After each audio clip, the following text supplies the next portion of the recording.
This is the news segment of the Unexplained from Talk Radio. My name is Howard Hughes. Online, on DAB, and on the Talk Radio app. Talk Radio. From CNN during this last week, Japanese summers are notoriously sticky and sweaty. And for many Japanese people, spooky too.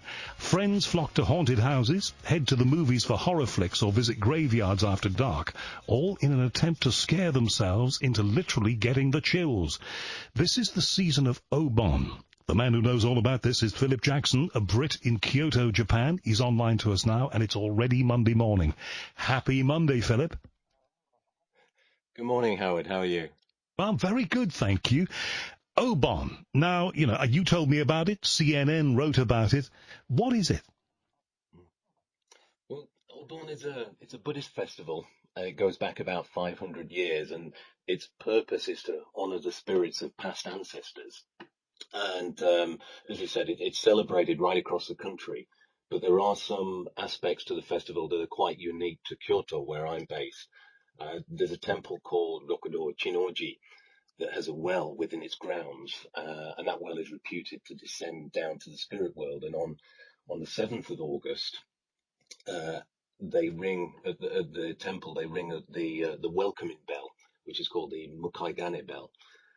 And the ringing of the bell is an invitation for the spirits to return and visit their family households. And this returning of spirits begins on the 13th, which was Friday the 13th this year. Wow. And then on the evening of the 16th, tonight, there are special ceremonies to guide the spirits back to their own world. And one of those ceremonies, which actually happens in Kyoto, is called the Gozan no Okuribi. Kyoto is surrounded by mountains, and we have huge bonfires that are lit on 5 of those mountains. And 3 of the bonfires are shaped to represent Japanese writing symbols. And the other 2 are a gate and a boat, and the boat being the spirit's transport through the gate to the entrance of the spirit world. And also there are lantern ceremonies that take place in one such place, Togetsukyo Bridge, which a place we spoke about before, is not far from the Kiyotaki Tunnel.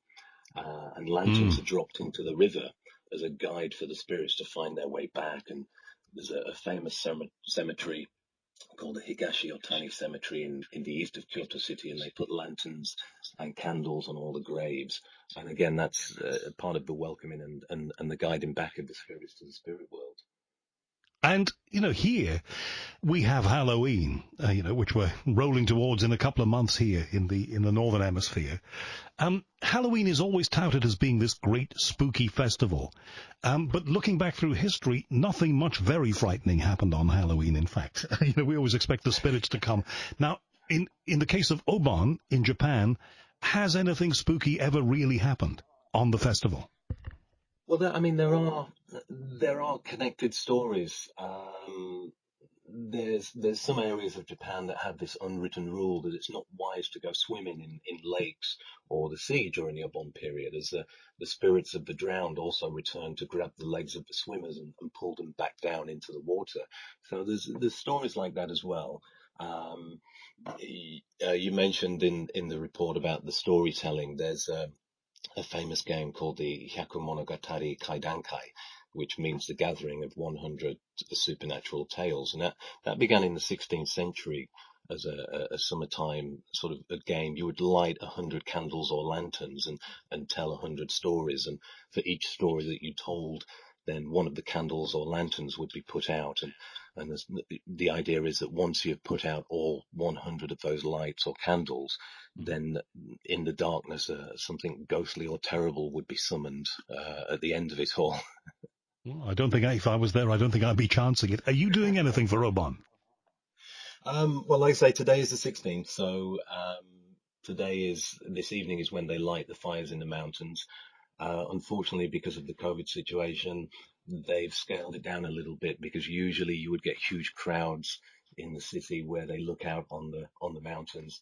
So these bonfires are absolutely massive, about 160 meters in length, some of them. So what they've done last year and this year is they're made up of individual smaller bonfires to make up the images. So what they've done, let's say last year and this year, is put less fires to hopefully attract less crowds, really. Yes, I can see why they would do that. Philip, thank you for updating us on that. We wouldn't have got to know about that without you, a Brit in Japan, and I love the way you pronounced. There was a phrase that you used describing one part of the festival there. I don't know if you can remember what that was, about a minute or so ago. Your Japanese is fantastic to me. It was the Gozan no Okuribi. That's the one. Wow. Well it basically done. means the five sending off fires. Okay. Well, thank you very much for that, Philip. We'll talk again. If you want to plug your books, by the way, you can do it now if you want. Yep. Well, I have the walking guides, which are called the Hidden Paths, Walking Historical Kyoto, and this year I put out the book Paranormal Kansai, and the best place to look for those is at the website hiddenpathskyoto.com. Thank you for that, Philip. Phillip Jackson in Kyoto started out as a listener and is now a contributor to The Unexplained. This is the news segment of The Unexplained from Talk Radio. My name is Howard Hughes. Online, on DAB, and on the Talk Radio app. Talk Radio.